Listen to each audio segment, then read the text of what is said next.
left is revolutionary phase and World War I and Indian nationalism. Okay, we have read moderate phase, we have read extremist phase, now we have revolutionary phase.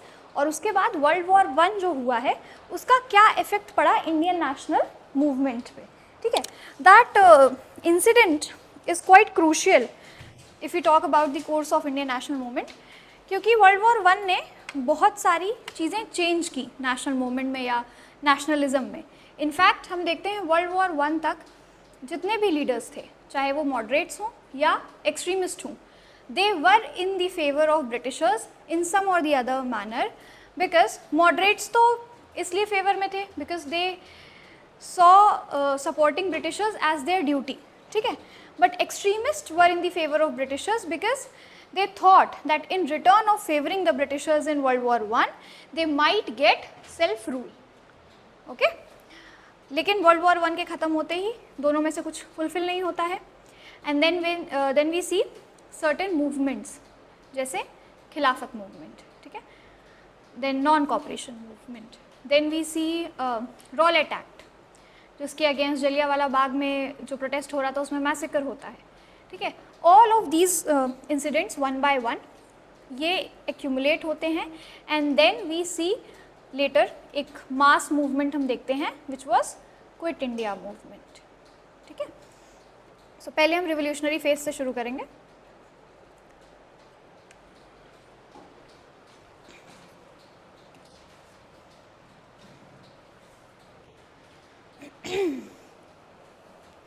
Is it not working or what?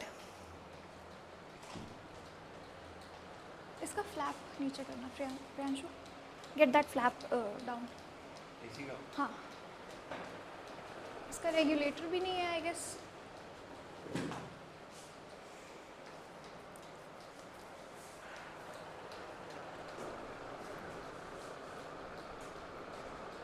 It's not working. You have to do it manually, Priyanshu.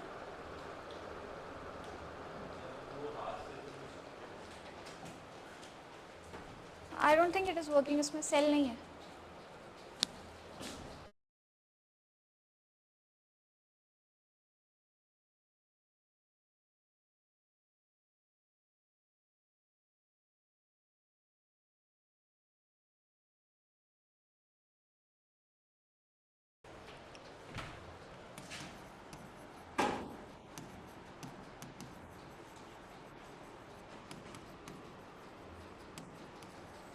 हमारी national movement में revolutionary phase दो parts में आया है, ठीक है, दो time periods में हम देखते हैं. First is late 19th century to 1920s, ठीक है, early 1920s. Then we have mid 1920s to 1930s. Okay, तो एक है जो वर्ल्ड वॉर के टाइम पे हो रहा है रिवोल्यूशनरी फेज का इमर्जेंस, और एक इमर्जेंस हम देखते हैं after world war one. Alright, but before that what difference do you understand between extremist and revolutionary? हमने एक्सट्रीमिस्ट फेज भी पढ़ा अभी, ठीक है. आपको क्या लगता है what could be the basic difference between extremist and revolutionaries? Moderate में नहीं बेटा, जो हमने एक्सट्रीमिस्ट पढ़ाए थे कल, ठीक है. एक्सट्रीमिस्ट में और रिवोल्यूशनरीज में क्या अंतर होगा? क्योंकि दोनों की आइडियोलॉजी रेडिकल है, रेडिकल अप्रोच है, थोड़ी सी स्टॉन्च अप्रोच है, ठीक है. मॉडरेट्स तो एकदम अलग हो गए, they have this very pacified approach. The difference between extremist and revolutionary, what do you think? Okay, ठीक है.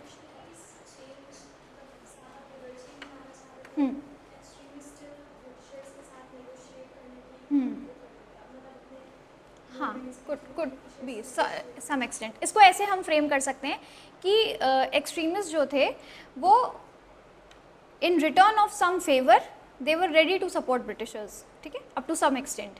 But revolutionaries were completely against supporting Britishers in any case और मैनर, ठीक है. They wanted complete independence from Britishers. दूसरा और क्या हो गया? वायलेंस हो गया, दैट सपोर्ट टू ब्रिटिशर्स हो गया. और very good, very good, very good. Extremists were still part of Congress, they were working under this umbrella of Congress, ठीक है। कांग्रेस के ही 2 ब्रांचेस थे, moderates and extremist, but revolutionaries they were working independently, either as individuals or separate organizations, independent organizations. So these were the 3 main key differences between extremist and revolutionaries. हम ऐसे कह सकते हैं कि extremist का ही और radicalized and intensified versions थे revolutionaries, okay? जिन्हें हम क्रांतिकारी कहते हैं। Good.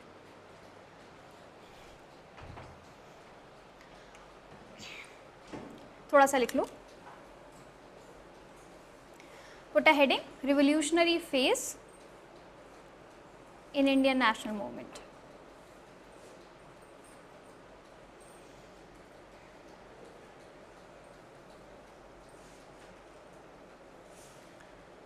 The revolutionary movements in India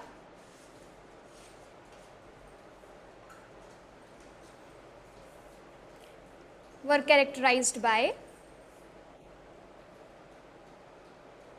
use of radical methods, including violence,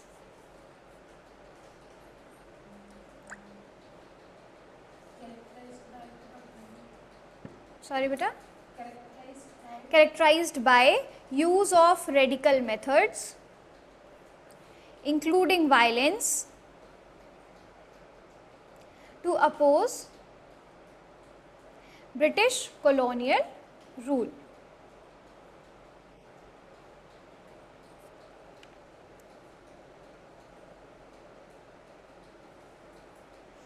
The movement or this phase can be broadly divided into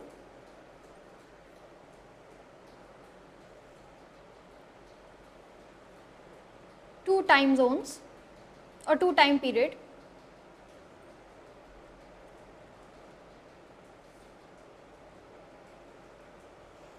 First phase, again write this, late 19th century to early 1920s,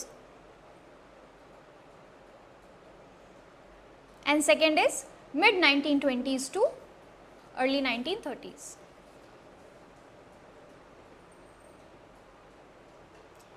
एक ना chart बना लो बेटा, ऐसे table बना लो, first phase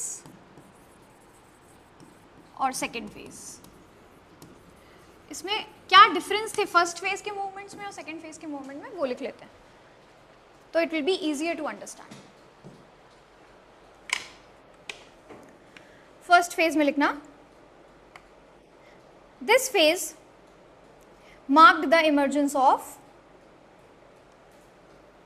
marked the emergence of organized efforts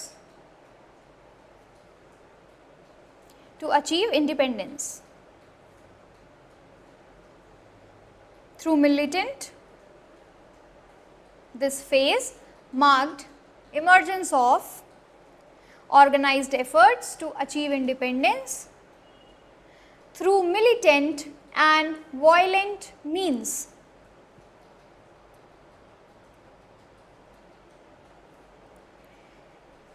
इसी में second point लिख लेना, formation of secret societies,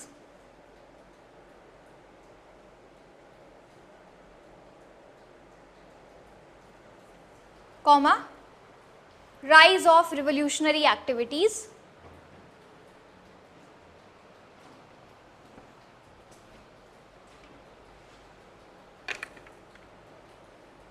and rise of prominent leaders.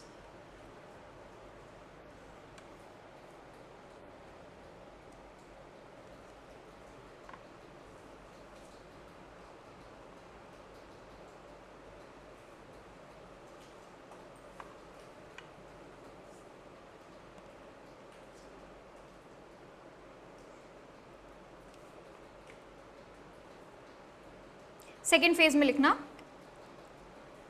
it represented more organized and ideologically driven effort, more organized and just a second beta,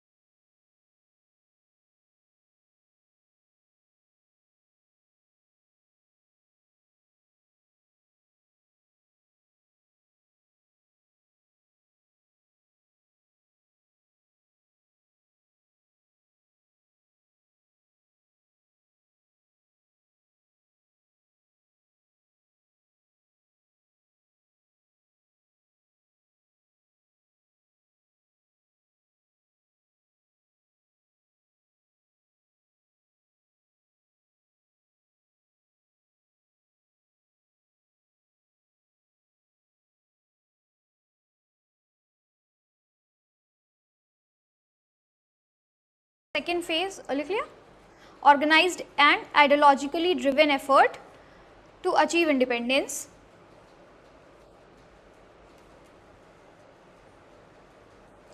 Second point, this phase saw, now this point is important, this phase saw rise of new organizations with strong influence of socialist ideas. Now do you understand that in which phase of national movement we start to see socialist ideas, okay? And this socialism later converts into communism, all right?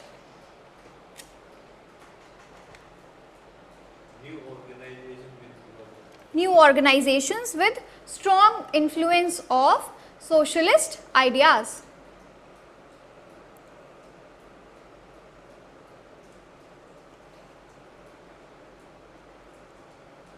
All right. Now, what could be the possible reasons for the origin and growth of revolutionary movement in such a scenario, in such a backdrop where already extremists and moderates were playing their part? When they were doing their part, then what was the scenario, or what could be the reasons that revolutionary movement had to emerge? Already जब moderates और extremists थे picture में, when they were protesting against Britishers in their own manners, then what could be the possible reason?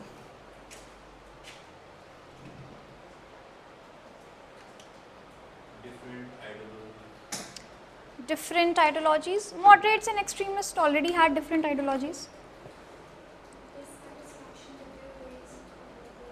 Sorry? Dissatisfaction by the ways, okay, and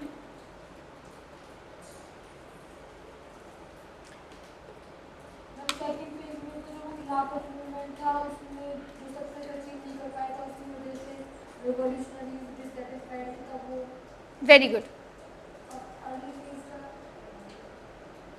Early phase में तो basically it was dissatisfaction with the ways, okay, the brutal suppression of the by the Britishers of the movements, ठीक है, जो भी movements हुए थे उनका brutal suppression. Common factors थे जो पहले से चले आ रहे थे. एड ऑन इसमें क्या हुआ, when Khilafat movement was launched, okay, when non cooperation movement was launched, और बीच में ही गांधी जी ने due to which case NCM was withdrawn, do you remember? Chauri Chaura incident, okay, when the train was to be looted right there. हाँ बोलो.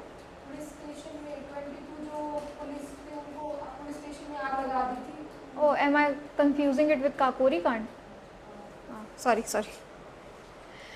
Heat is taking over my head. Sorry. Due to Chauri Chaura incident, basically, when the police, 22 policemen were burnt alive in the police station, okay, including the Britishers. So, due to this violent attack या violent event की वजह से गांधी जी ने upset होके NCM को बीच से ही withdraw कर लिया. उन्होंने quit कर दिया वो movement, उस movement को ख़त्म कर दिया. And because of this step, it really sparked a kind of resentment against Gandhian ideologies. ठीक है, चूँकि तब तक गांधी जी पूरी तरह से पिक्चर में आ चुके थे. He was the one who was actively participating in the national movement, and he was able to get the favor of large number of masses, okay, towards him. और इसका रीज़न ये भी था कि बहुत सारे मॉडरेट्स और एक्सट्रीमिस्ट जो थे वो गांधीयन फिलॉसफी से रिलेट करते थे. दे यूज टू फेवर देम, और उनको देख के ही बाकी मासेस जो थी वो भी गांधी जी को फॉलो करने लगे. जब इतने बड़े लेवल पे चलने वाला नॉन कॉपरेशन मूवमेंट एकदम से बंद कर दिया गया because of one violent incident, this had made a group of leaders very upset, okay, and those leaders just disassociated themselves from the Gandhian ideology completely, and this was the we can call emergence of revolutionary movement. कुछ leaders का मानना ऐसा था कि हम इस तरह से तो ब्रिटिशर्स के आगे कभी भी अपनी बात ना रख पाएंगे, ना हम कभी सेल्फ रूल अटेन कर पाएंगे. We have to be strong and staunch in our approach, ठीक है। हम ऐसे ही किसी इंसिडेंट की वजह से, किसी रिपकर्शन की वजह से इतने बड़े मास मूवमेंट को विड्रॉ नहीं कर सकते। और यहाँ से हम रिफ्ट देखना शुरू करते हैं, दैट वी सी रिवोल्यूशनरीज का एक अपना ग्रुप बन जाता है और उनके काम करने का तरीका it becomes very very different. That is why in revolutionary phase we have a lot of secret societies. Why so? Revolutionaries had this suspicion that if they will operate openly, then their उनकी खबर पहुंचाई जा सकती है Britishers तक, because the major leaders were in contact of Britishers. That is why we see this pattern of formation of secret societies within India also and outside India also. Okay, chalo put a heading.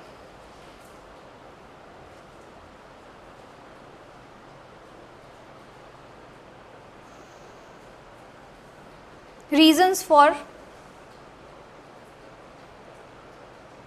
origin of revolutionary movements.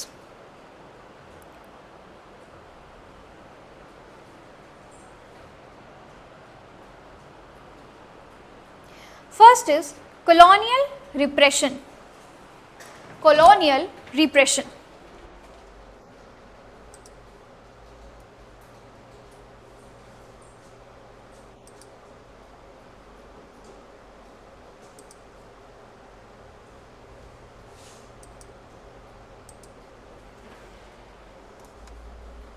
Just a second.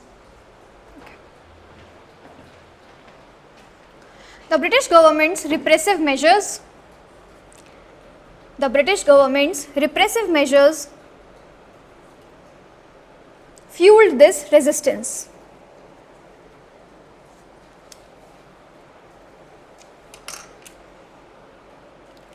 Second is influence of nationalist leaders.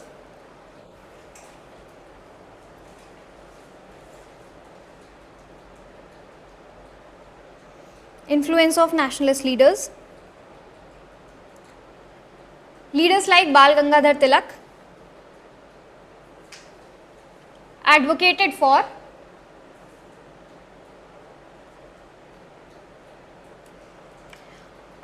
for more assertive form of nationalism.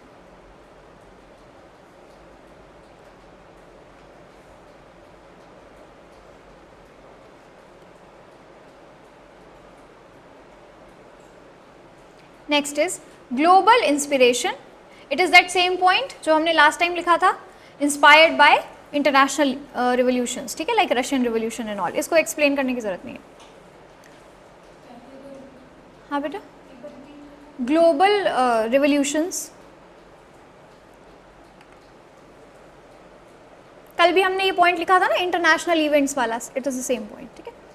Next is disillusionment with NCM.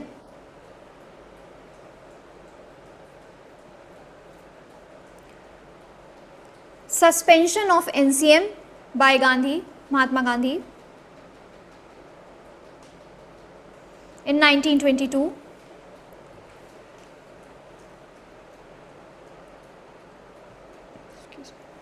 Led to the frustration among radical youth who turned towards revolutionary methods.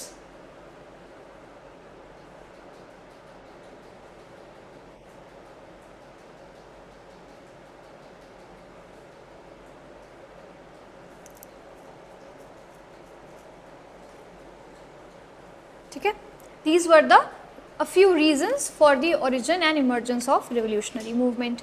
Now, what was the nature of revolutionary phase of national movement? But before that, what was the nature of moderate phase of national movement? Nature क्या था, किस तरीके का moderate national movement था? Passive, very good. And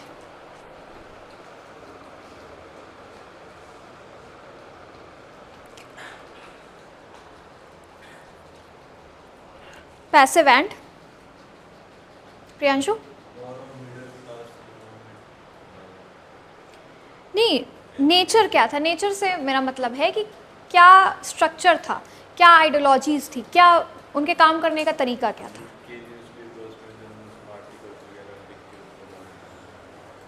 हाँ ठीक है, middle path कह सकते हैं हम लोग, है ना, looking forward to middle path, negotiations based on prayers and negotiations. ठीक है, एक्सट्रीमिस्ट नेचर क्या था, what was the nature of extremist movements? जैसा ब्रिटिशर्स कर रहे हैं वैसे ही अगर लड़ना चाहते हैं तो ये उसको जवाब। गुड, डायरेक्ट एक्शन, है ना, डायरेक्ट एक्शन। हाँ बेटा, रैडिकल अप्रोच, ओके, एंड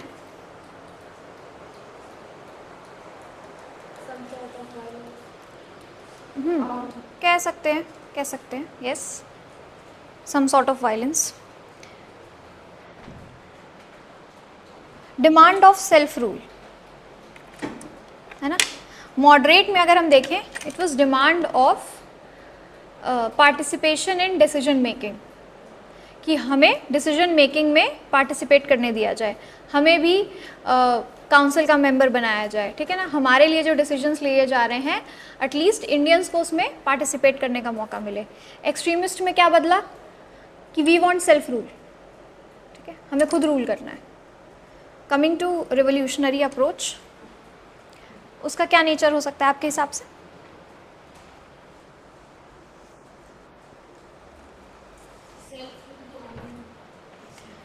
हाँ, सेल्फ रूल, कंप्लीट इंडिपेंडेंस, ठीक है, complete independence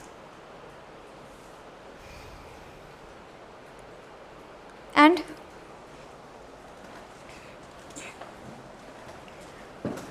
what else?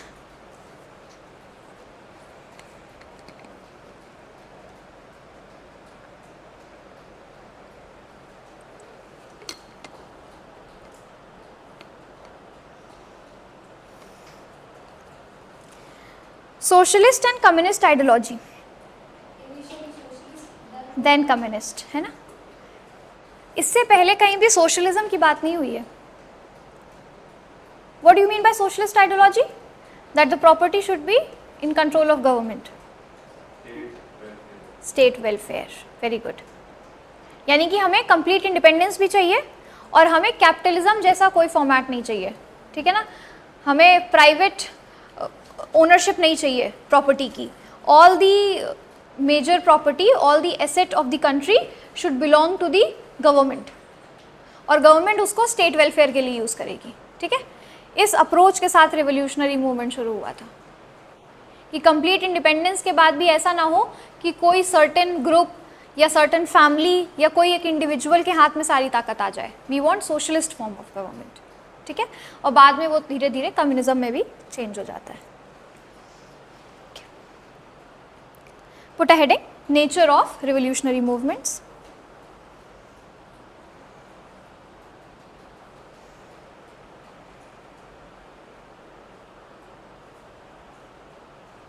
First is militant nationalism, जो हमने कल पढ़ा था। रिवोल्यूशनरीज ने भी मिलिटेंट नेशनलिज्म की अप्रोच को अडॉप्ट किया था, and what was that? Focusing on, इसी में लिख लो, focusing on assassinating British officials. Now when you'll see, revolutionaries were focused on, they have this great emphasis on assassinating some big officials of British administration, है ना, कुछ बड़े अधिकारियों की हत्या हुई है इस फेज में। उनका मानना था कि if we target the highest officials, तो हमें हमारी बात को जल्दी हम पहुंचा सकेंगे, we will be able to make huge loss to them, ठीक है, it will be like huge loss। और ब्रिटिशर्स को भी ये समझ आएगा कि when revolutionaries have reached to this level, then they could be a bigger threat also, comma, disrupting government activities,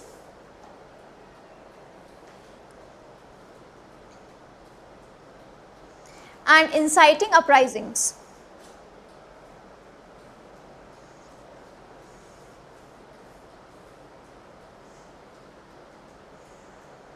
next is formation of secret societies, या सिर्फ secret societies भी लिख सकते हो। ये एक पेक्यूलियर फीचर है, स्पेसिफिक फीचर है रिवोल्यूशनरी फेज का। They emphasized on covert operations and guerrilla warfare.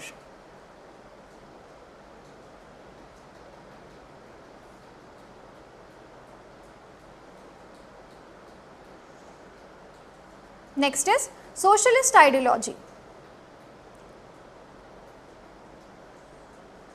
इसमें लिखना the second phase saw stronger influence of socialist and Marxist ideologies.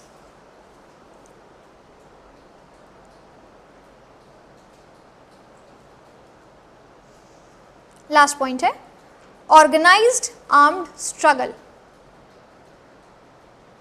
They were attacking Britishers but in more organized manner, okay, with a group while making strategies, proper planning करके ये armed attacks किए जा रहे थे, not random ones.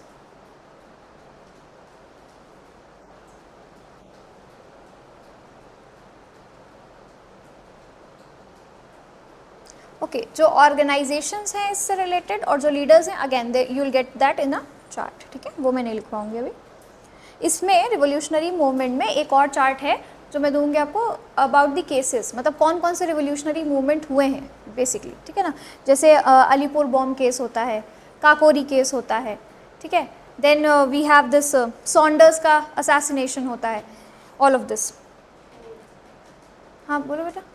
Central assembly of Bombay में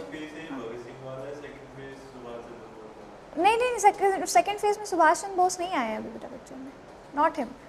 second phase में अभी भी सोशलिस्ट एंड कम्युनिस्ट आइडियोलॉजीज, अनुशीलन समिति, अभिनव भारत, सच सोसाइटीज़. ओके, फर्स्ट फेज में हम देखते हैं वो सेंट्रल असेंबली में बॉम्बिंग करते हैं भगत सिंह एंड ऑल. ठीक है, और सॉन्डर्स का असैसिनेशन देखते हैं, काकोरी केस होता है. So these are two phases. अभी भी सुभाष चंद्र बोस अभी इतना पिक्चर में नहीं आए.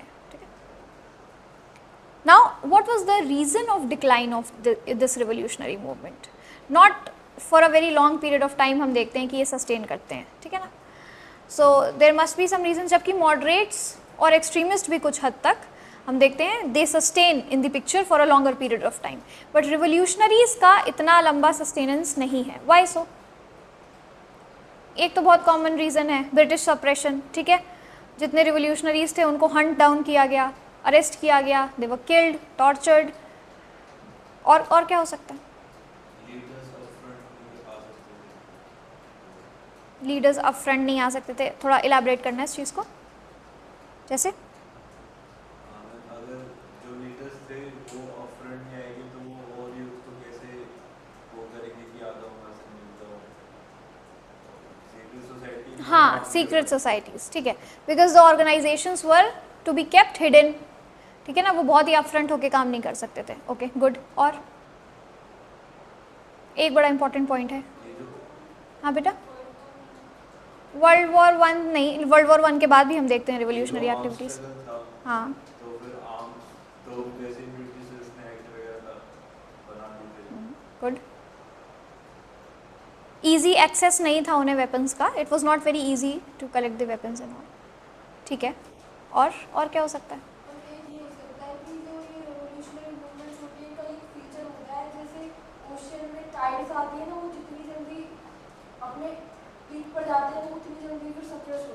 Very good, very good. Any violent activity worldwide देख लो. ठीक है, any activity, any event which involves lot of violence और armed rebellion, it has very short period of time. ठीक है, दंगे भी भड़कते हैं ना, अगर कहीं दंगे भी हो रहे होते हैं तो इंटेंस होंगे, मैसिव डिस्ट्रक्शन होगा, बट थोड़े समय के लिए होगा. जबकि कहीं पे अगर आंदोलन हो रहा होगा, प्रोटेस्ट हो रहा होगा, तो वो लंबे समय तक चलता है. कोई इंटेंसिफाइड एक्टिविटी करने में एक साथ बहुत सारी एनर्जी पुट इन करनी पड़ती है.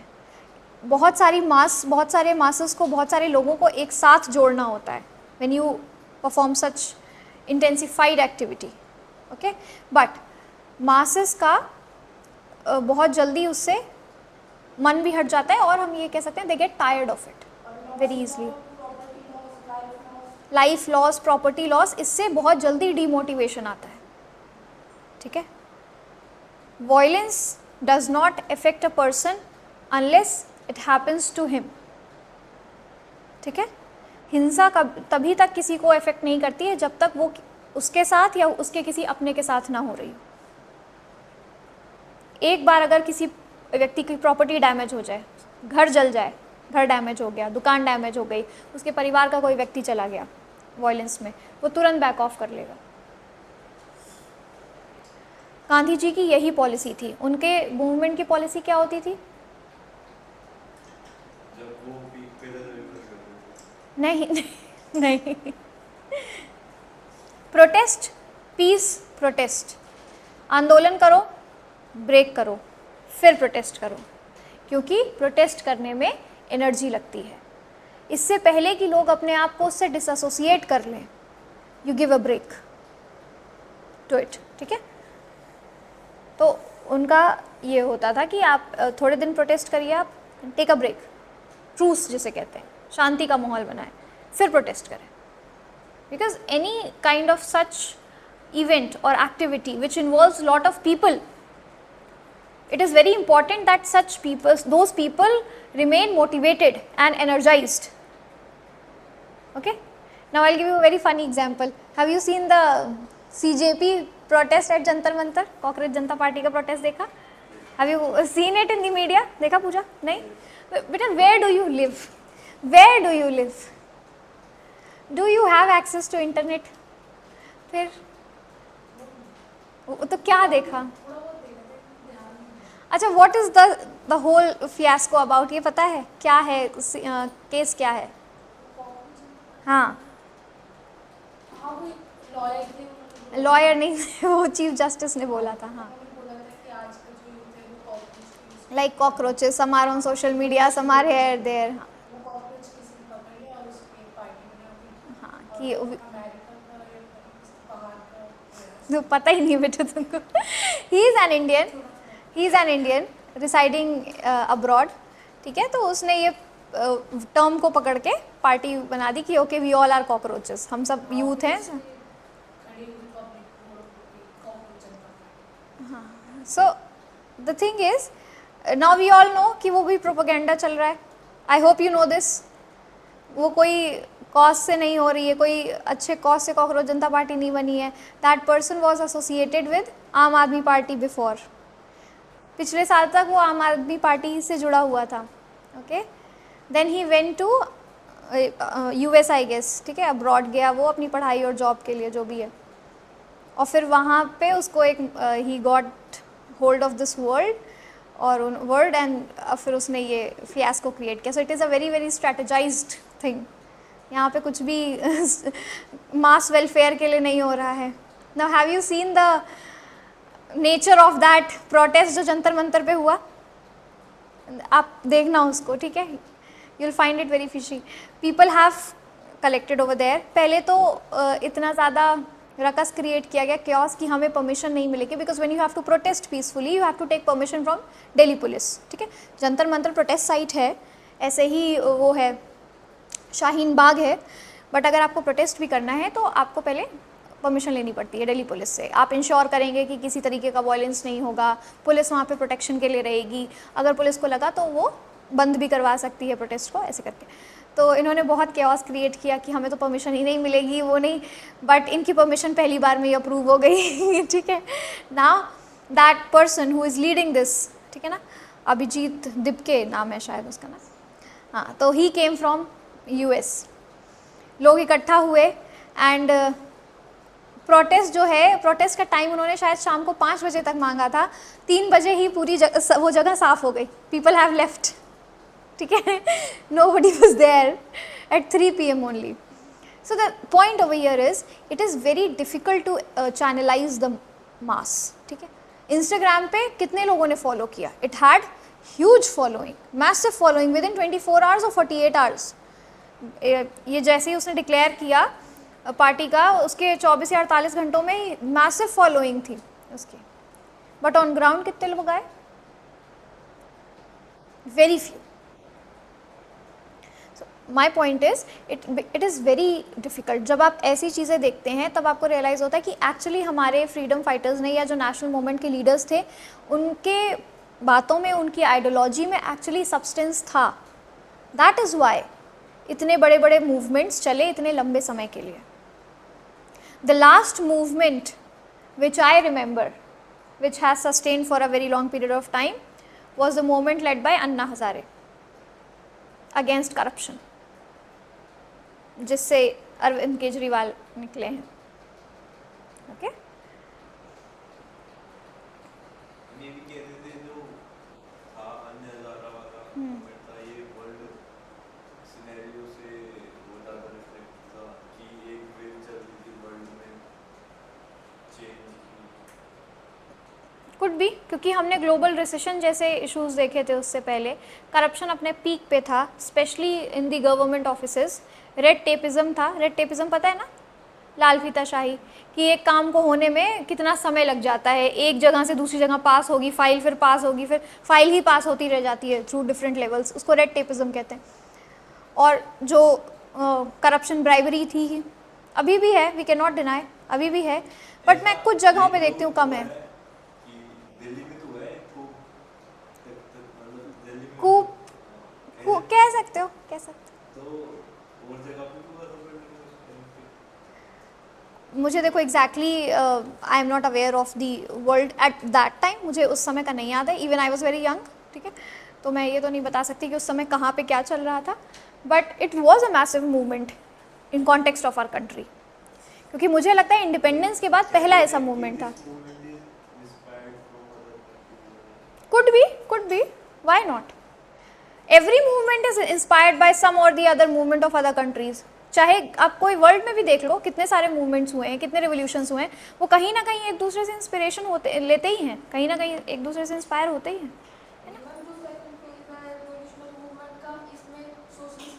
हाँ, रशियन रिवोल्यूशन हुआ था, यस, और सोशलिज्म वहीं से as a concept it came out, and people in our country, leaders of our country got very much influenced by it, और एक्चुअली वो नीड ऑफ द आर भी था, उस समय हमारे देश को ज़रूरत थी उस कॉन्सेप्ट की, उस आइडियोलॉजी की।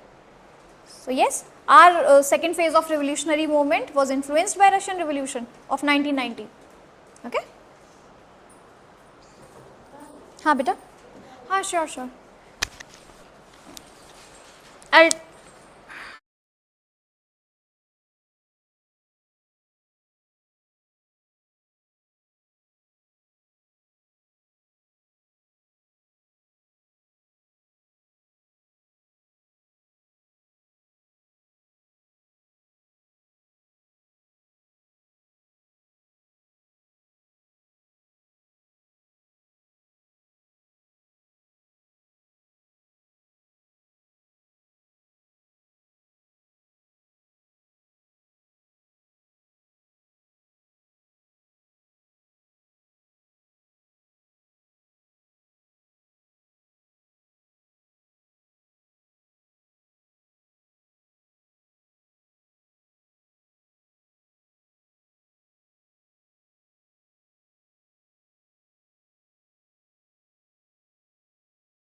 एक second, reasons for decline of revolutionary movement, reasons for decline लिख लो, हेडिंग डालो, reasons for decline.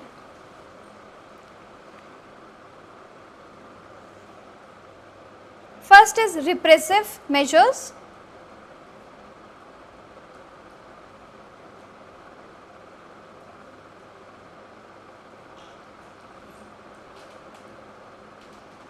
British authorities crack down upon revolutionary activities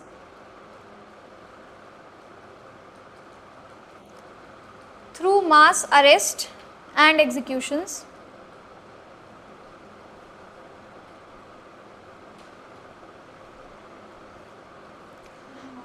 Arrest and executions. Second is lack of mass support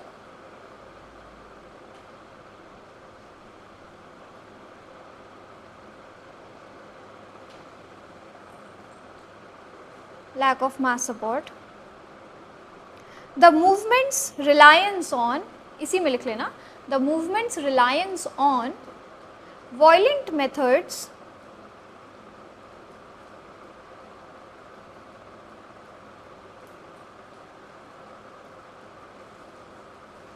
alienated many supporters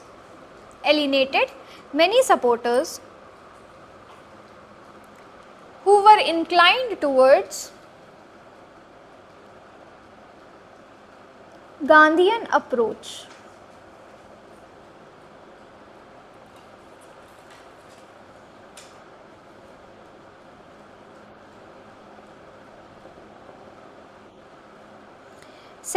Third is leadership vacuum.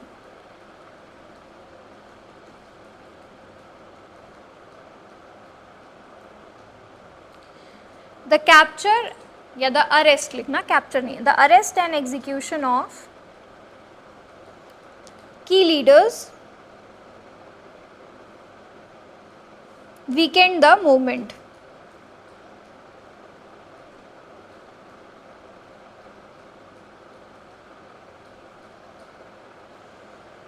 Next is shift in political strategy.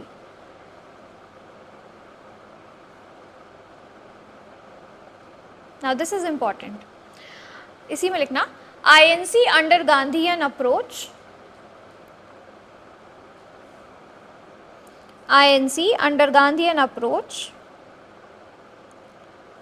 gained popularity with its non-violent measures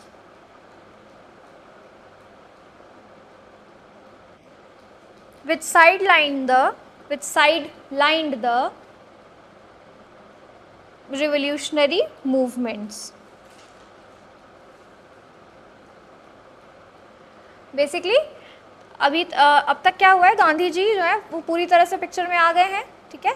He has become a crucial part of Indian National Congress and majority of the leaders of INC, they are more inclined towards his approach, right?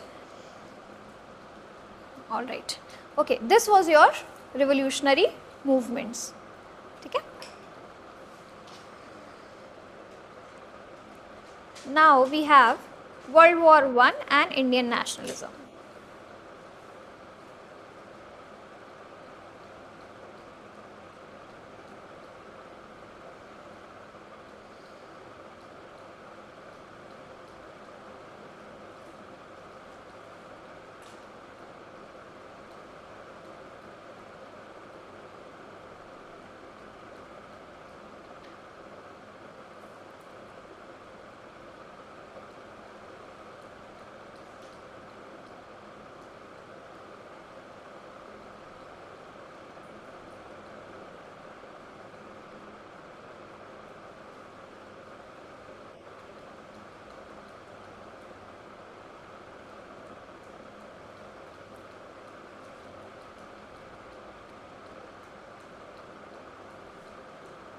अच्छा, why did World War happen? Between whom?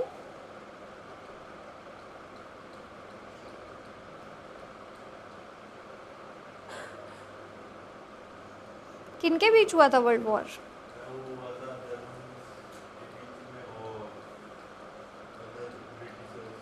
Other Britishers. Who Britishers?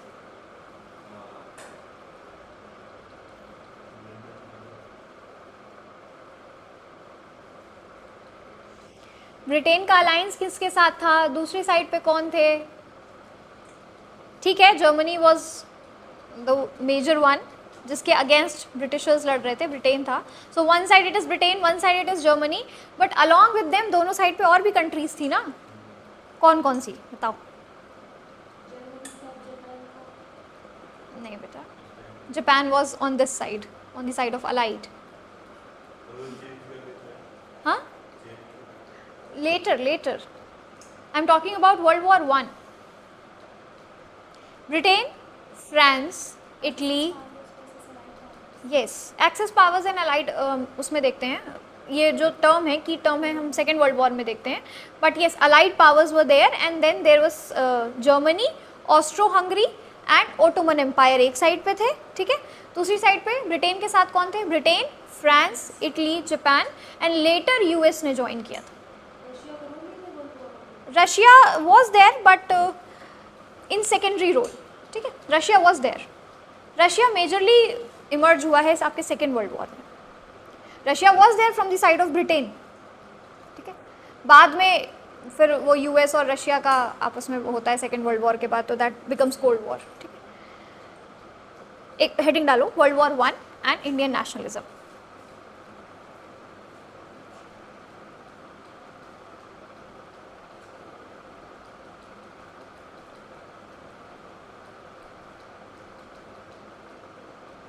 उसमें लिख लो, एक side पे लिखो, ऐसे ही मतलब नीचे randomly लिख लो, Britain, France, Russia, Italy, Japan, US. फिर नीचे लिखो वर्सेस. वर्सेस का साइन बना लो, वो वीएस का साइन बनाता है ना. Versus Germany, Austria Hungary and Ottoman Empire. अच्छा, वर्ल्ड वॉर वन शुरू क्यों हुआ था ये पता है? इमीडिएट कॉज क्या था?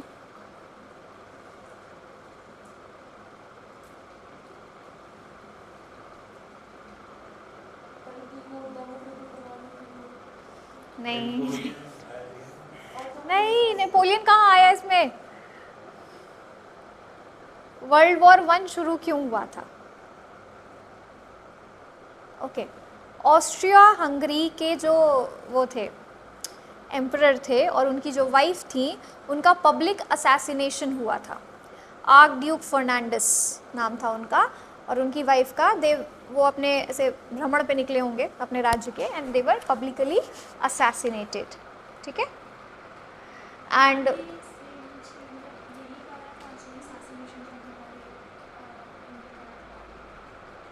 कहाँ पे बेटा? नहीं, 7 ईयर वॉर्स का ये नहीं है, नहीं बेटा, that is a different thing. There was somebody who was assassinated there also, but this is very different. Okay, this is different. This assassination is different.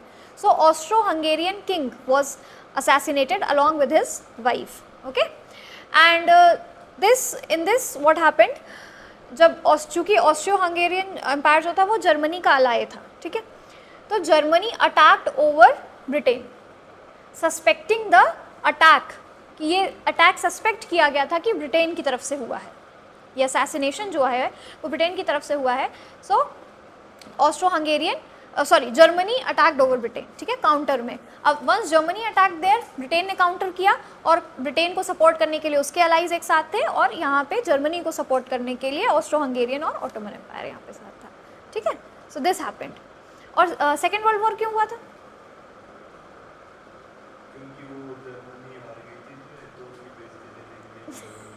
Immediate cause पूछ रही हूँ मैं, इसमें तो हार गई थी, that is okay. Treaty of Versailles sign हुई थी वर्ल्ड वॉर वन के बाद, which was very very humiliating. Basically world war one हुआ, मैसिव डिस्ट्रक्शन हुआ, और इसका ब्लेम गया जर्मनी के ऊपर. ठीक है, जर्मनी को ब्लेम किया गया क्योंकि उसी ने अटैक शुरू किया था.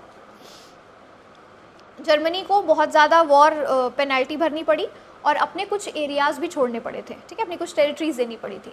सो दिस ट्रीटी जो वर्ल्ड वॉर वन के बाद जो ट्रीटी साइन हुई, दैट वाज ट्रीटी ऑफ वर्सलीज, और कहा जाता है it was very very humiliating for Germany. It was. ठीक है, सो टू टेक रिवेंज और समथिंग, जर्मनी ने प्लान किया था some strategic move was planned by Germany. What was that strategic move जिसकी वजह से दूसरा वर्ल्ड वॉर शुरू हो गया?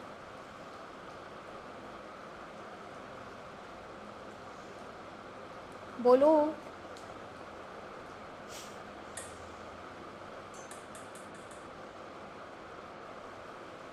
ओके, जर्मन ने पोलैंड के रेडियो स्टेशन को, जर्मन सोल्जर्स ने पोलैंड के रेडियो स्टेशन को कैप्चर कर लिया था.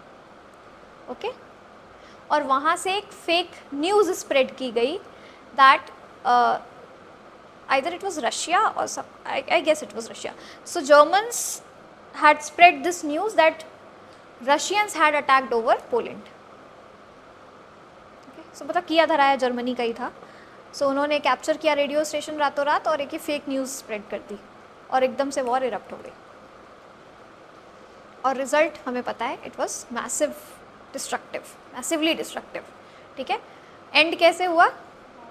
बाय एटॉमिक बॉम्बिंग, है ना, of Nagasaki and Hiroshima. And why US attacked over Japan?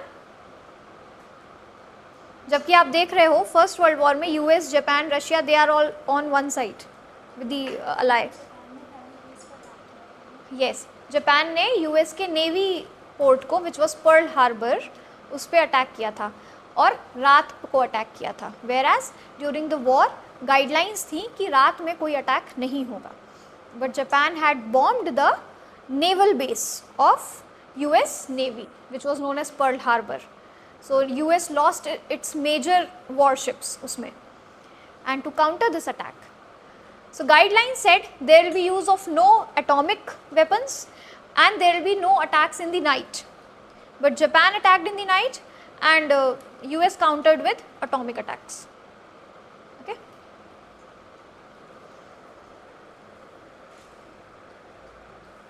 अच्छा, वर्ल्ड वॉर 1 शुरू हुआ है. Now imagine a scenario. ठीक है, कहानी समझो. वर्ल्ड वॉर 1 शुरू हुआ है और इंडिया में उस समय क्या चल रहा है? नेशनल मूवमेंट चल रहा है. ठीक है, मॉडरेट्स और एक्सट्रीमिस्ट और रिवोल्यूशनरी सभी काम कर रहे हैं.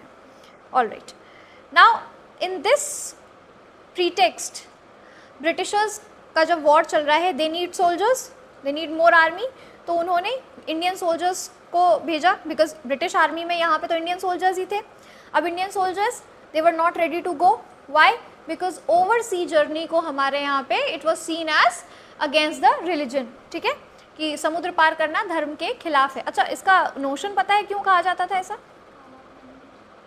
खारा पानी? नहीं नहीं नहीं बेटा, काला पानी तो सेल्युलर जेल को काला पानी कहते हैं. हाँ, क्यों कहा जाता था कि अगर समुद्री यात्रा करेंगे तो धर्म भ्रष्ट हो जाएगा?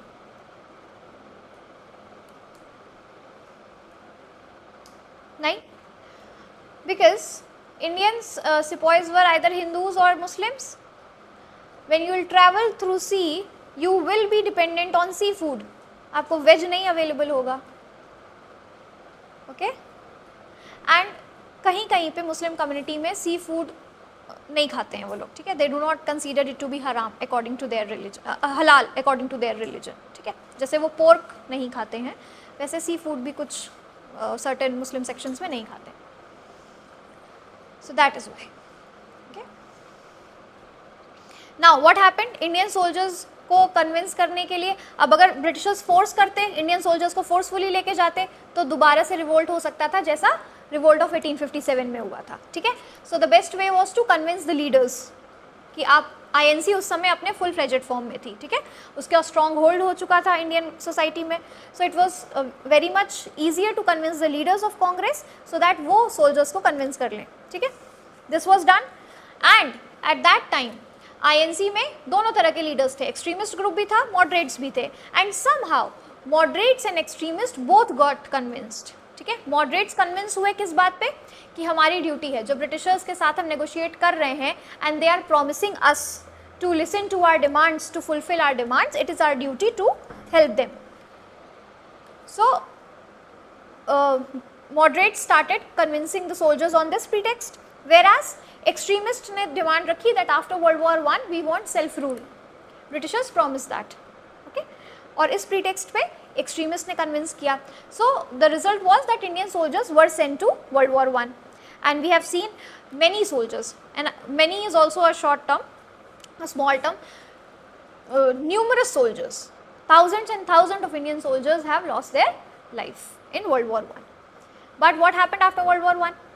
Britishers denied all the demands, especially the demand of self rule. Okay, this and एक जगह पे उन्होंने ये डिनाई किया. दूसरा, the Ottoman Empire. What was Ottoman Empire? In the Middle East, Central Asia, the Middle East, जहाँ के religious leader थे कैलिफ या खलीफा.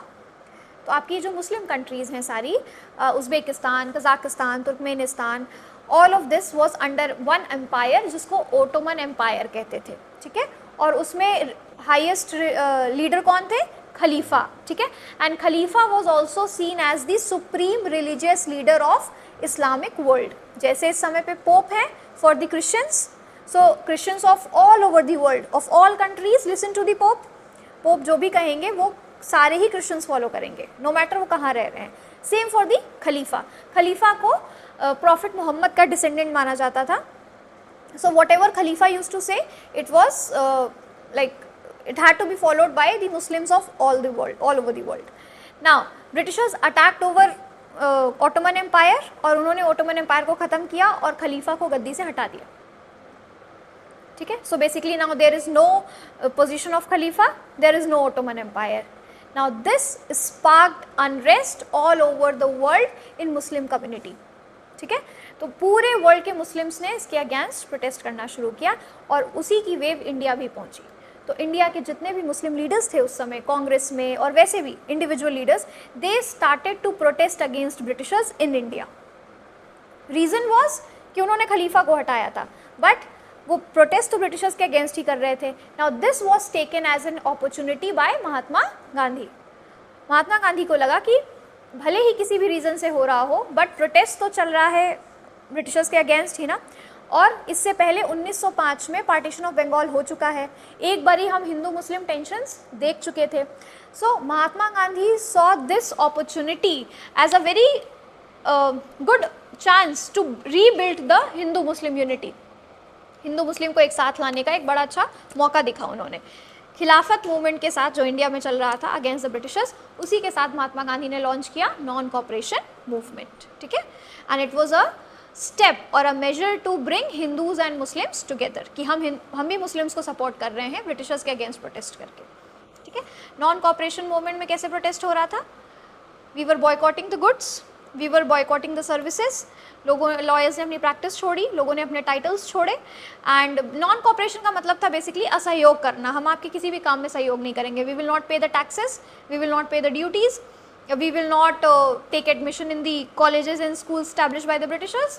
So this is how non-cooperation movement went on, and it was going very well. Why? Because this was the first movement जिसमें society के हर section से लोगों ने participate किया, चाहे वो फार्मर्स हों, चाहे वो वर्कर्स हों, आर्टिजन्स हों, महिलाएं हों. ठीक है, it is the first time when we see women participation in such a mass movement. It becomes a very huge mass movement. Then what happens? Then Chauri Chaura incident happens. ठीक है, नाउ कहा यह जाता है कि group of Indians were protesting peacefully in front of Chauri Chaura police station. ठीक है, but वहाँ से फायर ओपन हुआ, यानी कि ब्रिटिश जो सोल्जर्स थे, जो पुलिसमैन थे, उन्होंने फायर कर दिया और यहाँ की जो भीड़ थी फिर उन्होंने गुस्से में, रेज में आके पुलिस स्टेशन को जला दिया. ठीक है, ब्रिटिशर्स का कहना ये, उनके तरफ का आर्ग्यूमेंट ये है कि जो भीड़ थी वो वॉयलेंटली प्रोटेस्ट कर रही थी. They were going to induce the violence. वो वेपन्स के साथ आए थे और हमें उन्हें कंट्रोल करने के लिए फायर ओपन करना पड़ा और उसके रिटर्न में उन्होंने पुलिस स्टेशन जला दिया. ठीक है, रीज़न कुछ भी हो, पुलिस स्टेशन जलाया गया, 22 लोगों की मौत हुई उसमें, 22 policemen died. And this violence reached Mahatma Gandhi. जब उन्हें इस वायलेंट इवेंट का पता चला, क्योंकि महात्मा गांधी ने एनसीएम को लॉन्च करने टाइम ही बोला था we will not use any kind of violence in non cooperation movement. ठीक है, but when this happened he withdrew the movement. और उस समय एनसीएम अपने पीक पे चल रहा था, सब लोग जुड़े थे उस मूवमेंट से. ठीक है, and at the peak of it he withdrew the movement, and this again created rift amongst the leaders of Indian National Congress. कुछ लोग गांधी जी के साथ हुए और बहुत सारे लोग उनके अगेंस्ट गए। ठीक है, this was not how it had to be done. इतने बड़े मूवमेंट को ऐसे नहीं रोकना चाहिए था, ऐसे नहीं ख़त्म करना चाहिए था। Okay, so this was basically world war 1 और उसका क्या इफेक्ट हुआ था यहाँ पर। Now after Chauri Chaura Rowlatt act आया। ठीक है, व्हाट वाज रॉलेट एक्ट? उसको ब्लैक एक्ट भी कहते थे, काला कानून भी कहते थे। सिंपल था कि ब्रिटिशर्स किसी को भी अरेस्ट कर सकते हैं on the basis of suspicion, sedition के चार्जेस पे, यानी कि राजद्रोह के चार्जेस पे, यानी कि सरकार के खिलाफ साजिश करने के शक के आधार पे। अगर किसी पे शक भी है कि वो ब्रिटिश गवर्नमेंट के अगेंस्ट प्लानिंग कर रहे हैं या कोई स्ट्रैटेजी बना रहे हैं, सिर्फ अगर शक भी है तो भी ब्रिटिशर्स किसी को भी अरेस्ट कर सकते हैं। और उस अरेस्ट में कोई बेल नहीं होगी, आपको कोई एडवोकेट नहीं मिलेगा, कोई एडवोकेट आप हायर नहीं कर सकेंगे, कोई अपील नहीं कर सकेंगे कोर्ट में। ठीक है, इसको ऐसे भी बोला गया नो अपील, नो वकील और नो दलील एक्ट। ठीक है, आप अपनी बात रख ही नहीं सकते, सिर्फ आप पर शक है तो आपको अरेस्ट कर दिया जाएगा। बहुत सारे लोगों को अरेस्ट किया गया इसके बेसिस पे। ठीक है, बहुत मेजर लीडर्स को अरेस्ट किया गया। नाउ पंजाब में इसी एक्ट के अगेंस्ट लोग इकट्ठा हुए प्रोटेस्ट करने के लिए, और पीसफुल प्रोटेस्ट था जिसमें बहुत सारे महिलाएं और बच्चे इकट्ठा हुए बैसाखी वाले दिन। ठीक है, in Jallianwala Bagh. Now what General Dyer did, उन्होंने जलियांवाला बाग में ओपन फायर कर दिया, एंट्री और एग्जिट के पॉइंट्स को क्लोज करके। ठीक है, everybody, every single member present there died, including children and women and elderly, everybody, all of them. Hunter report आई, बहुत सारे कमीशंस बने उसको रिव्यू करने के लिए, बट कोई सेटिस्फैक्ट्री उसका रिजल्ट नहीं निकला। ब्रिटिशर्स ने जो नंबर ऑफ किलिंग्स रिपोर्ट की थी वो बहुत ही कम थी, एक्चुअल किलिंग्स उससे बहुत ज़्यादा हुई थी। ओके, और इस चीज़ ने फर्दर अपसेट किया नेशनल मूवमेंट के लीडर्स को। And then we see later एक साइमन कमीशन भी आता है, और उसके बाद हम देखते हैं एक फिर से मास मूवमेंट होता है, that was quit India movement. ठीक है, so that we will study later, अभी इतना लिख लो।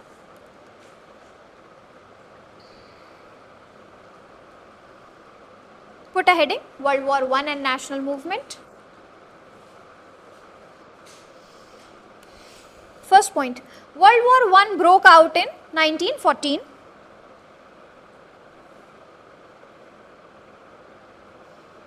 अच्छा, आपने पार्टिसिपेंट्स तो लिख ही लिए ना उसमें, ठीक है।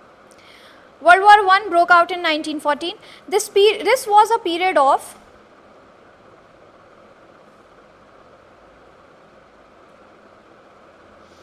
was a period of maturing nationalism in India,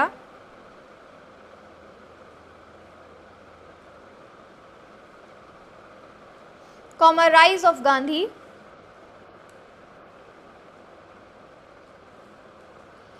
and upsurge of extremist ideology within Congress.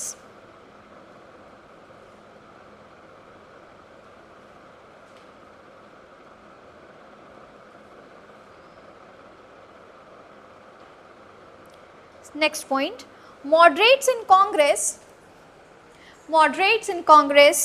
supported Britain in war effort. Moderates in Congress supported Britishers in war on the pretext of duty.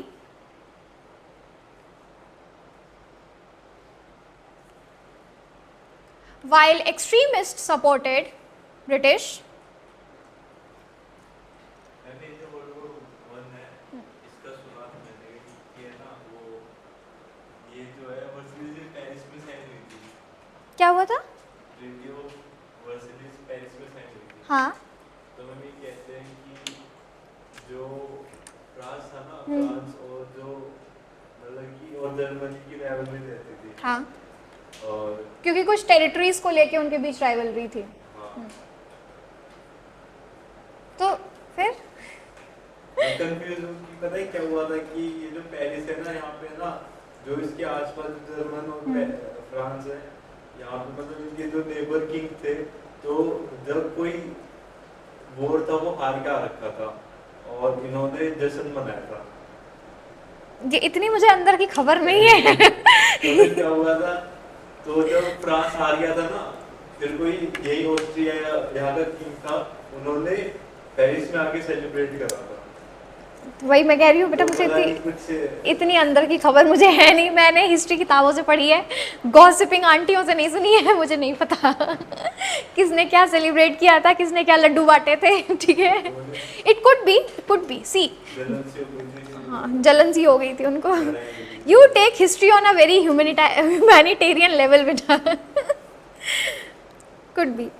अच्छा, what I tell you कि जब archduke Fernandes का assassination हुआ था, ठीक है, so the blame went on France. Okay, मैंने शायद ब्रिटेन बोला आपको कि ब्लेम वेंट ऑन ब्रिटेन, नहीं, ब्लेम वेंट ऑन फ्रांस, क्योंकि एज ही सेड फ्रांस और जर्मनी की राइवलरी भी चलती थी। तो जब आर्कड्यूक का असैसिनेशन हुआ तो ये ब्लेम जो था फ्रांस पे गया कि उन्होंने करवाया है ये, ठीक है। तो जब फ्रांस पे अटैक हुआ, then Britain came to support France, ठीक है, then it started. I think I have mistaken there. बाकी मुझे अंदरूनी खबरें नहीं है Priyanshu, please tell me the sources. हाँ, नोट्स प्लीज़। तुम कहाँ से बना रहे हो बेटा ये notes? From which resource? Tell me also, I am also interested. मैं भी देखूंगी कौन सा छूट गया मेरे से chapter. Okay, what was the last word? Duty. While extremists supported on the assumption that Britain would grant self-rule, Britain would grant self-rule to India after war.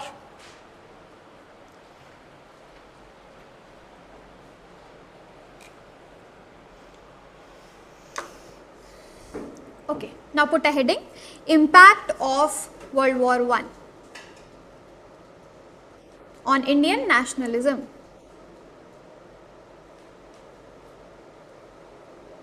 Yeah, Indian national movement. First is, there was sudden rise in revolutionary activities outside India.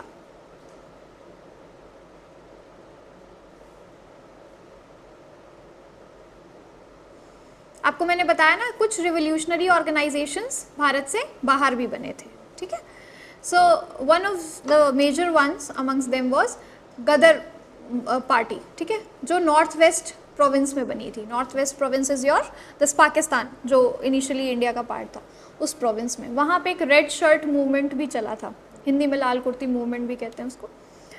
जैसे ही यहाँ पे Britishers को support किया गया world war one में, ठीक है, और ब्रिटिशर्स की तरफ से हमें ये देखने को मिला that they will deny all the promises they have made.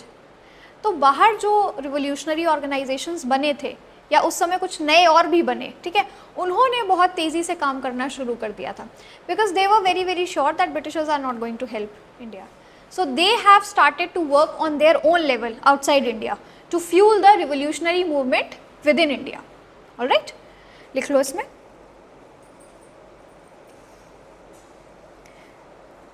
Next is rising demand for popular movement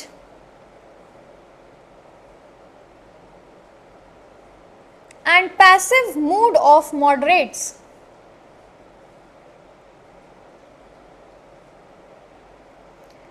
led to launch of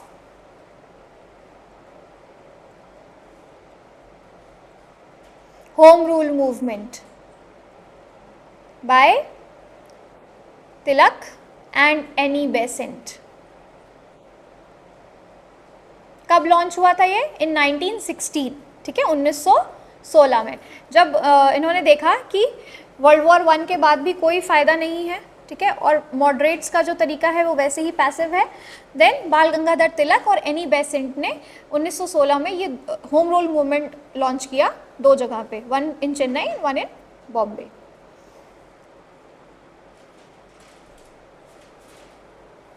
Next is both Congress and Muslim League came together to raise constitutional demands.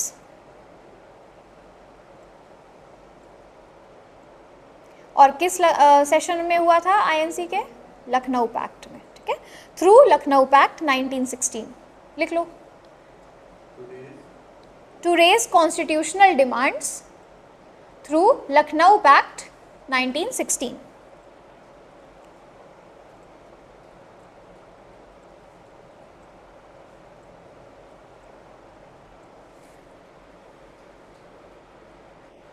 Next is loss of Turkey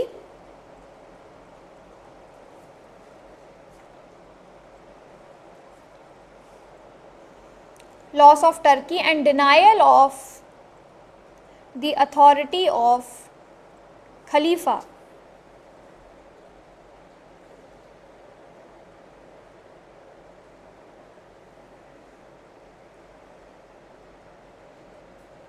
enraged Indian Muslims against Britishers.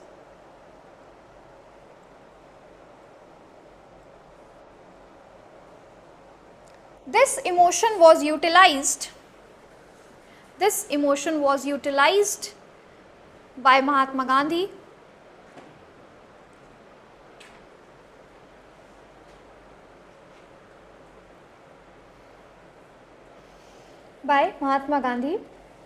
to launch non-cooperation movement.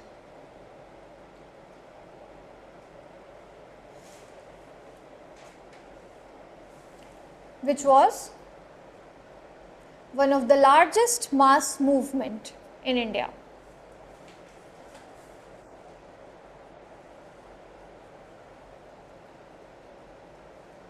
Next is mass movements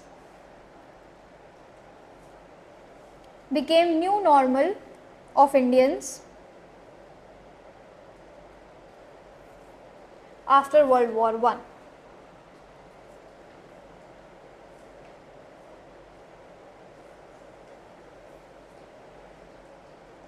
Next is opposition to Rowlatt Act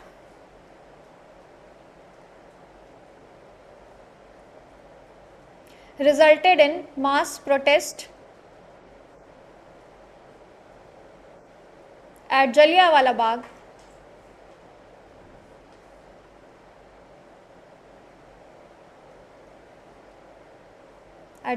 Bagh, which was brutally suppressed by British officials.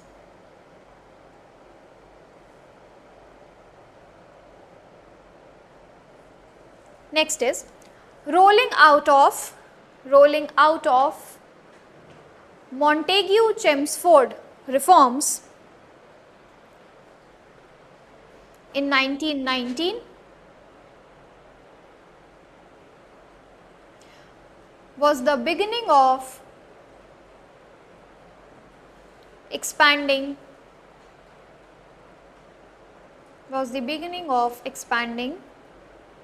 constitutional freedom to Indians.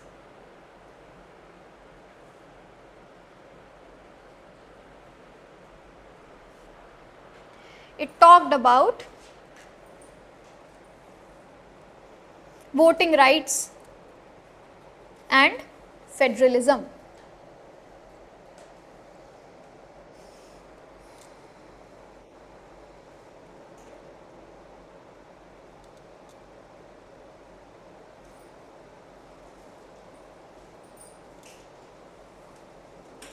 Done?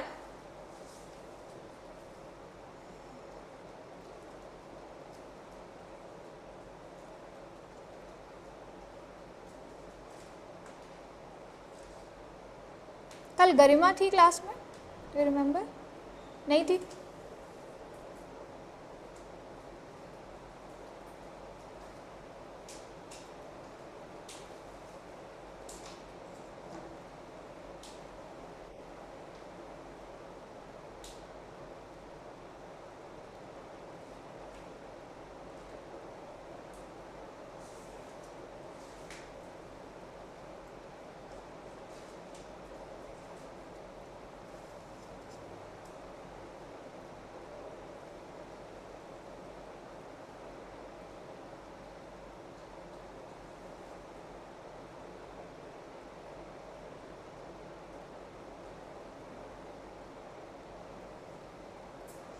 Okay. So we are done with this revolutionary phase. All right. Now we have some time left.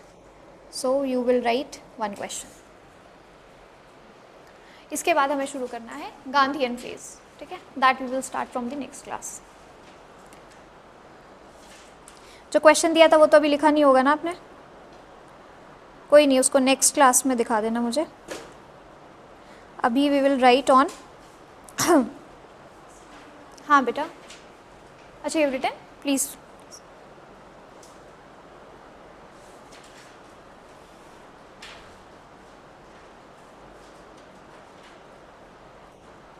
तुम्हारा Priyanshu 2 question है ना. कल वाला भी नहीं लिखा था. जो दिया है वो तो लिखा ही नहीं है. कब होगा वो?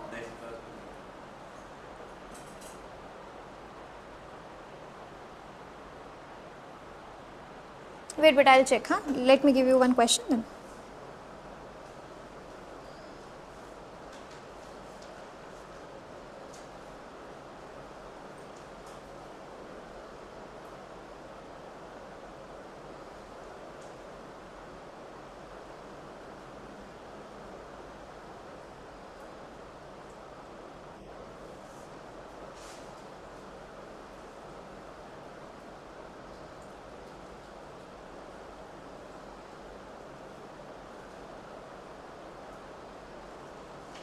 Okay, very interesting question. जो अभी पढ़ा है उसी से रिलेटेड. ठीक है, देखो. In the first decade of 20th century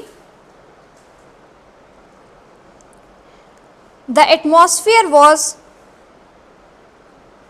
ripe for the emergence of the atmosphere was ripe for the emergence of revolutionary groups to fill up vacant space in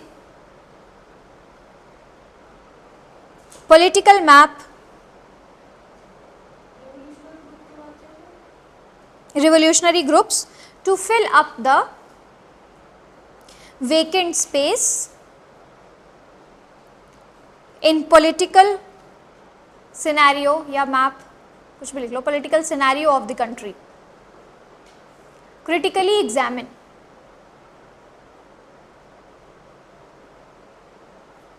Okay, now please read the question और समझो इसको.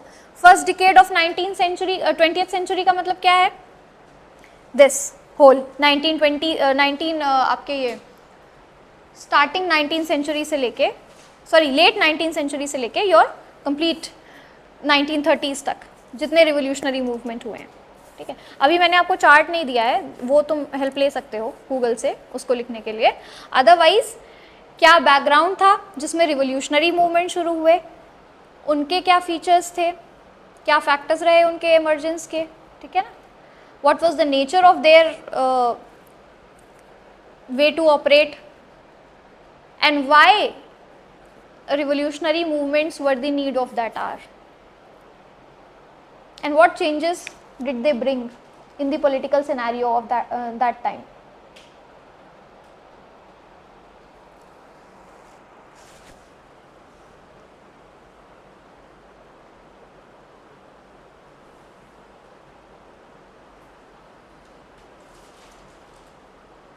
$200 to 250 words. ठीक है. हाँ बेटा Kanishka, show me the answer.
Okay, beta.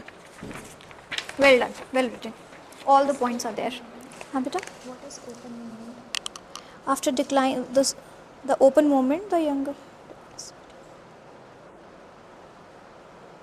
अच्छा, open movement see in the revolutionary phase जो initially individual levels पे जो रिवोल्यूशनरी एक्ट्स हुए थे, those were the open movements because they were right in the front. Okay, they were done without any strategic planning, they were done very instinctively. जितने भी assassinations हुए, ठीक है ना, the kind of direct attack done on British officials, they were the part of open movement because there was no strategy or planning behind those movements. और उनके failure के या उस बैकलैश जो मिला, जो सप्रेशन आया ब्रिटिशर्स की तरफ से, उसको देखते हुए रिवोल्यूशनरी मूवमेंट्स में भी चेंजेस आए. Then we have this concept of secret societies. Okay,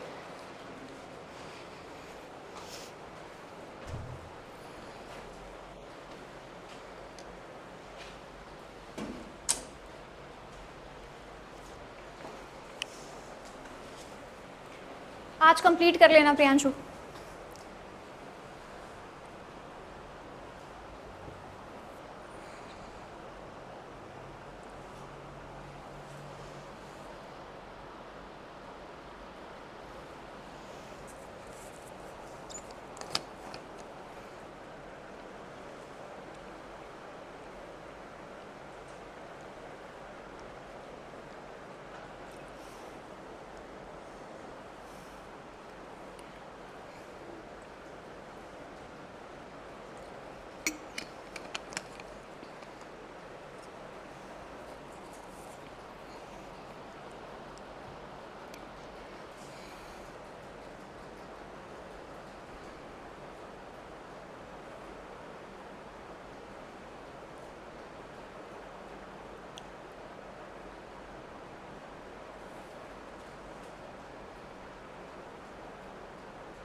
हाँ बेटा.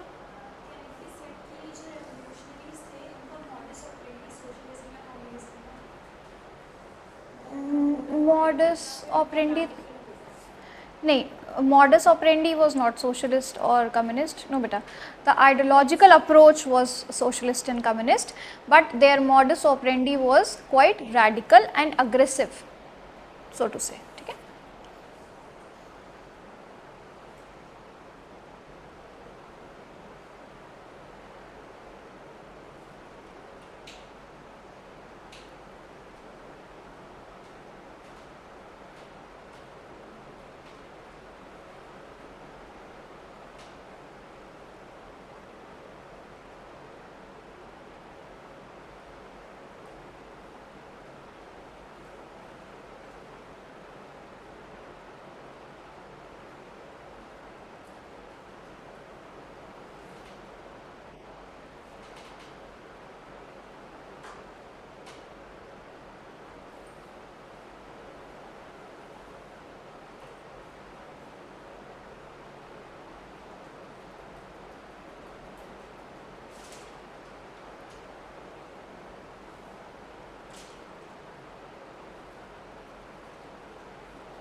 Done beta. Anjali, done beta.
Please wind up. Show me the answers.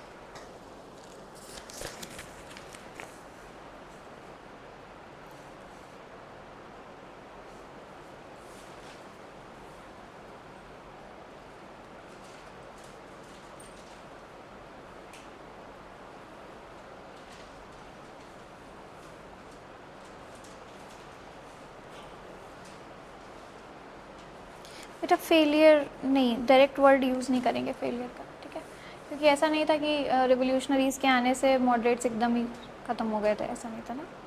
हम ये कह सकते हैं डाइल्यूशन ऑफ,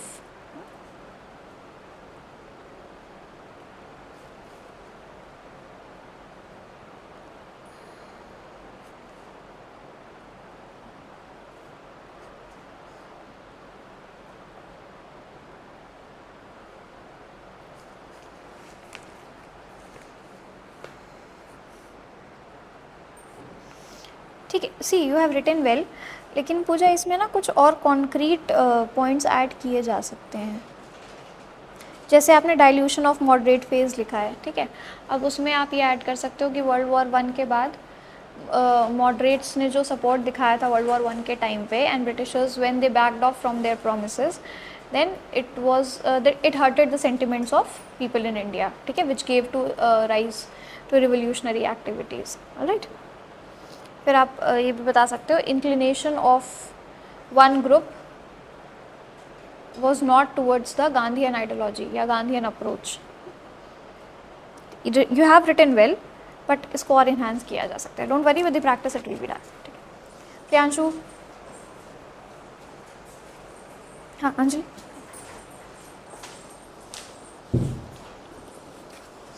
पेन है बेटा, पेन.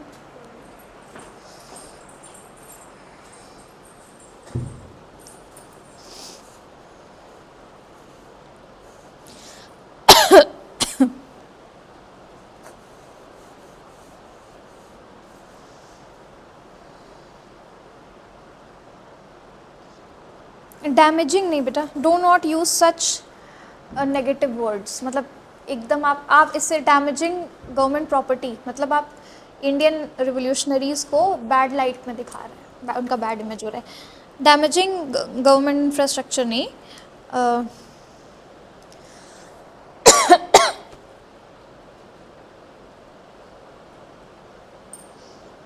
ये पॉइंट ही हटा देना, ठीक है।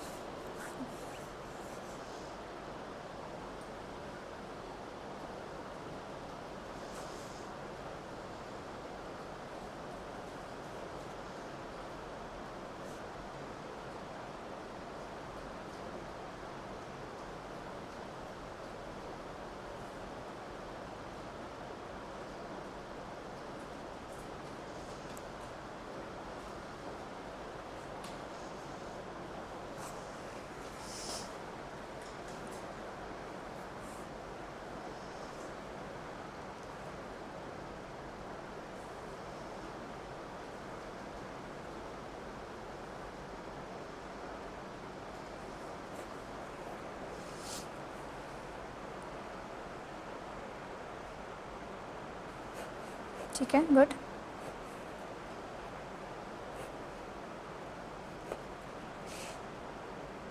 इसको एक्सप्लेन कर सकते हैं थोड़ा सा ना, ये वाले जो फैक्टर्स हैं।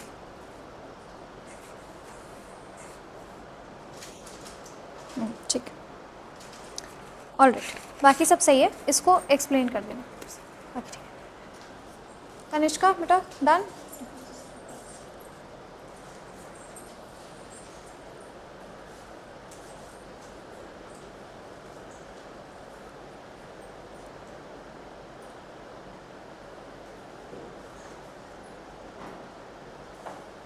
कितना बचा है अभी प्रियांशु, कितना बचा है अभी? डोंट टेल मी कि अभी शुरू किया है। हाँ,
temporary phase in nationalist movement बेटा, ठीक है।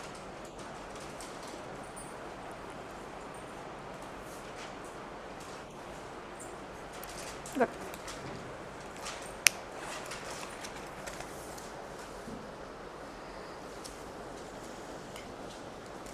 कहाँ से शुरू है, कहाँ ख़त्म है ये? यहाँ से, अच्छा।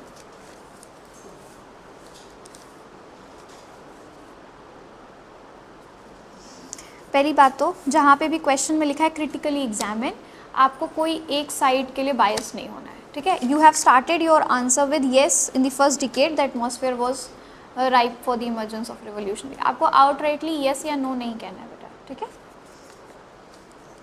यू कैन स्टार्ट कि कंसीडरिंग द scenario या political scenario of that time, we can list down certain factors which gave rise to the revolutionary movements, ठीक है। However, there were certain issues with the movements which had led to its downfall, okay। So no biasness, किसी भी एक side से पूरी तरीके से favour नहीं कर रहा है, neither yes nor no, all right। It should be a balanced approach।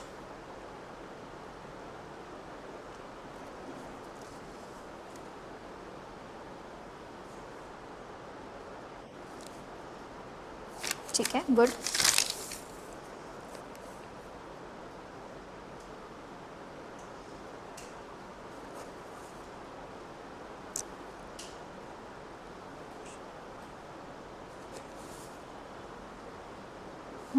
Good.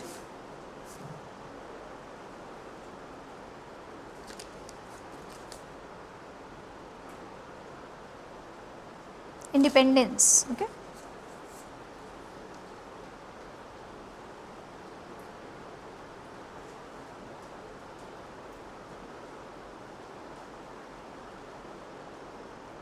Perfect नहीं, needed political shift, okay. Please avoid use of any kind of extreme phrase, perfect, complete yes, complete no, okay. ऐसे किसी extreme phase, damaging, destroying, इस तरीके के जो extreme phase हैं उनको, phrases हैं उनको अवॉइड करो, ठीक है।